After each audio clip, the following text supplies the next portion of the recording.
and welcome to Girl Talk. This is an extraordinary show for us today. We are very, very excited. Yep. Anna Ruby's here from J Banks Design, as always, looking lovely. Beautiful. Dr. Virginia Herrmann is here, as always, looking lovely. And what a treat to have you.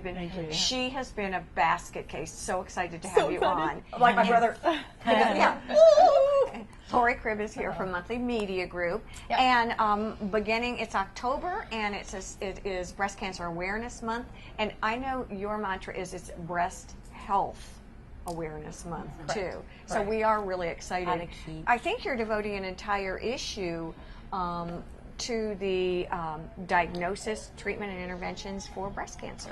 Yeah, what we decided to do is, most people know it's not a big secret anymore. Keeping a secret on Hilton Head is really hard. So I got diagnosed a year ago, and I'm going to try to do this segment without crying. And I cried to her, and all Virginia said was, "Why are you crying?" I'm like, "Because you told me I have cancer, but why does that make you cry?"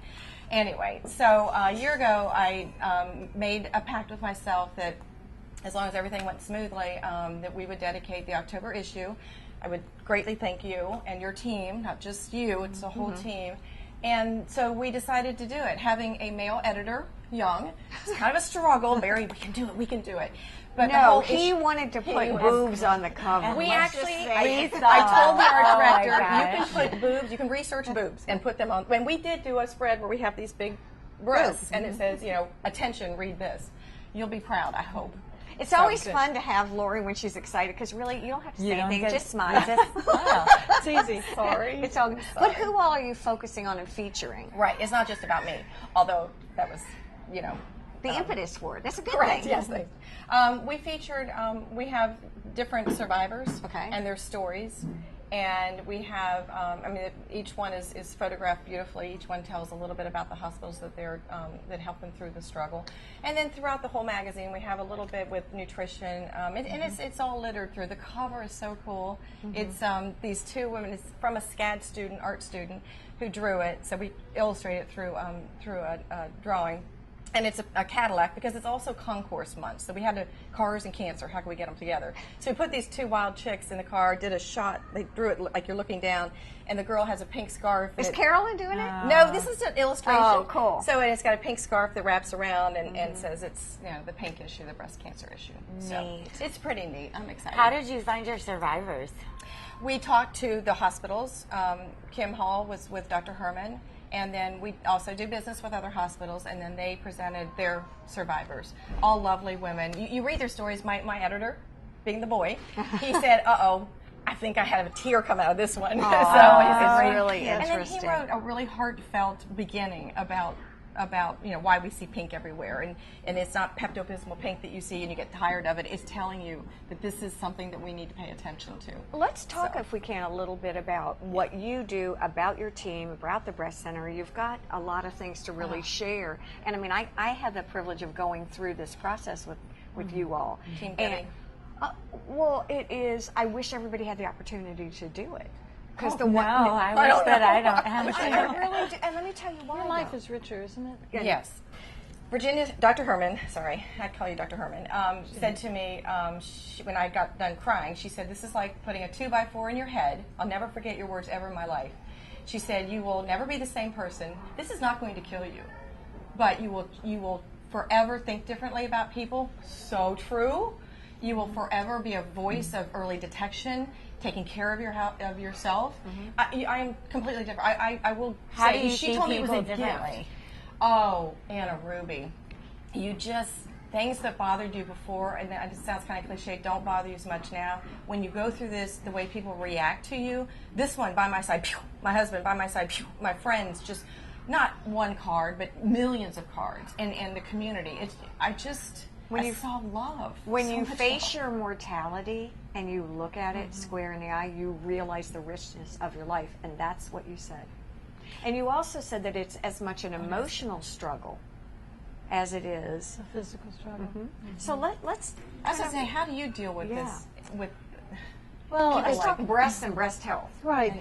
So in this country, about almost 250,000 women are going to be diagnosed with breast cancer this year alone.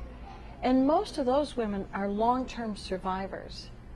And there's no disease in this country that has captured so much media attention as breast cancer. And I think it's because women have a fear of breast cancer that probably is greater than it should be. There's no doubt that it's a common disease among women, but most women, fortunately, are now detected with very early disease and are long-term survivors.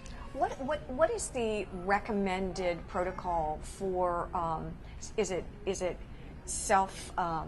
Examination. Yes, self-examination. Is it mammogram? What age? Because I hear that discussed. Baseline in, mammogram. Yeah, I hear that thrown up in the air. There Right. really seems to be. Right. Many of you remember when the U.S. task force came out, the Preventive Services Task Force, saying that women didn't need mammograms in their 40s. I was irate. Sorry. Within 24 hours, the American College of Radiology, the NIH, the American Society of Breast Surgeons, a number of groups came out with strong data saying that that shouldn't be supported, so that they retracted that. Okay. And now it's really up to women and their physicians. But the American Cancer Society recommends, and we support, women should have a baseline mammogram between 35 and 40, Okay.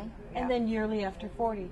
Because yearly mammography really is The key. the key to early detection, and that's where lives are saved, between 40 and 50, between 50 and 60, and even after age 70. So that if we detect cancer early in stage 0, stage 1, Stage women 0. do Stage 0. Yeah. very well. It was so funny because I went and had my mammogram, and I came back with my daughter, and I said, "Look, here's a card saying I'll have to go back." And it flipped. I was like, "What?" You usually get a phone call, not a card. So I went back, and it was like, "Oh, we need to do one more." I'm like, "What do you mean you need?" I kept calling. "What do you mean? What do you mean?" Exactly. And then she said, "Do you want to see what I see?" And I looked at the screen. I said, "Let me put my glasses on." I looked at the screen. I still couldn't see these little teeny tiny little white specks. So it's so little. It is. So It's tiny. amazing. We're going to take a quick break. No, Dr. Herrmann's going to stay with us. This is a subject I think a lot of us really want to talk about. We're lucky enough to have Lori here, also you here, to talk openly and kind of ask some questions that I think we all want to know. So stay with us. We'll be right back here on Girl Talk. Sponsored by and filmed on location at J. Banks Design, the fresh and innovative retail destination. And by The Greenery, an employee-owned company with a growing tradition since 1973. And by Stoneworks, for tile, for backsplashes, for granite. And by Custom Audio Video, your technology specialist enhancing your home or business with the latest in audio and video electronics.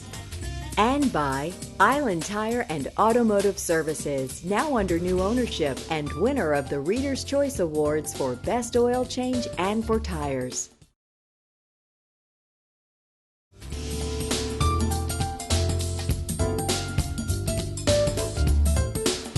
We are back here on Girl Talk. Once again, we're here with Dr. Virginia Herrmann, and we're talking about Breast Cancer Really Awareness Month and breast health. And one of the things I've had the privilege of interviewing on Healthy Living, radiologists and the folks in the breast imaging department, you guys are very collaborative. It's very interactive. You have quite a team. How does all that work when someone is diagnosed? What's the protocol? So we're fortunate here because our breast center has been nationally accredited by the NAPBC and the American College of Surgeons, and Hilton Head Hospital received the Radiology Breast Imaging Center of Excellence Award nationally, so that you have specialists looking at your mammogram. It's not just a generalist, it's a breast specialist. And when a breast radiologist looks at that mammogram and she sees very microscopic calcifications, Like you have. I remember that. it used to be that this was only seen in 5% of mammograms. Today, with our new techniques and screening mammograms, we're picking up about 30% of people that we diagnose with very early stage, Which is stage what 0. Lori She had, was saying, right? you were saying like a stage 0 is almost like a colon polyp, if you will. Yeah, that's why I was It was like a wondering what basal the... cell or a polyp Something on your very colon. early. Yeah. So when you got that letter, Lori, that said you needed to come back because they see something, you're really scared and devastated. But when we see that mammogram, we're really, hope. You're like, we're relieved and really excited that this is going to be an early pickup. This is a woman where we're going to diagnose something with stage 0, get her well, and this is not going to affect her survival except in a good way. Yeah. So what comes over is devastating, and for you, for us, we're really, and it's getting you to that point. You know, one of the things I wanted to say that I found fascinating, that I was, this is the part I wish everybody could have the experience of, is when we walked in, I would like you to share with us a little bit about how you present the diagnosis to the patient, because one of the things I remember is absolutely go online, but let us tell you where to go.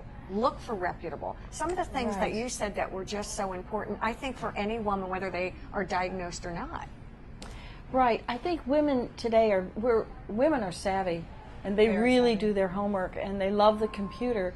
But if you just Google breast cancer, it's very scary. Early breast cancer, Right. it's pretty frightening what you get. You wouldn't let your children just go on and search. Right. So we like to guide you to sources that are really reputable, backed up by data, where you're going to get good information.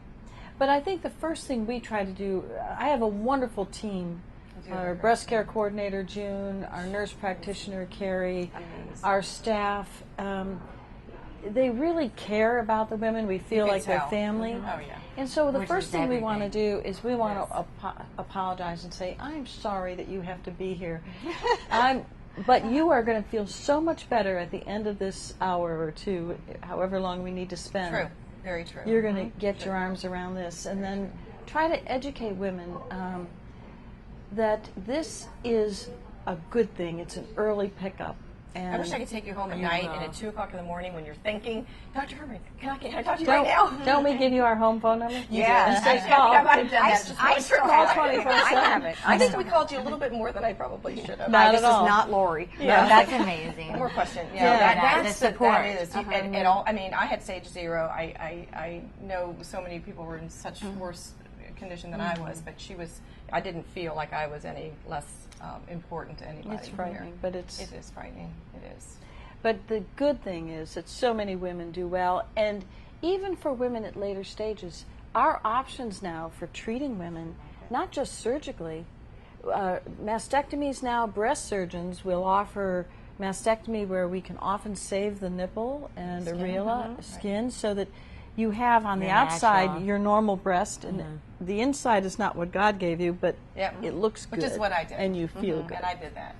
I'm one of those very worrisome But people, I think, so we I went think that route. again, being the objective person sitting in the back listening to all of it, it was like, you have these options. Let us educate you, do your homework, what works for you emotionally, talk to your family, get other opinions if you want, but ultimately it comes down to you.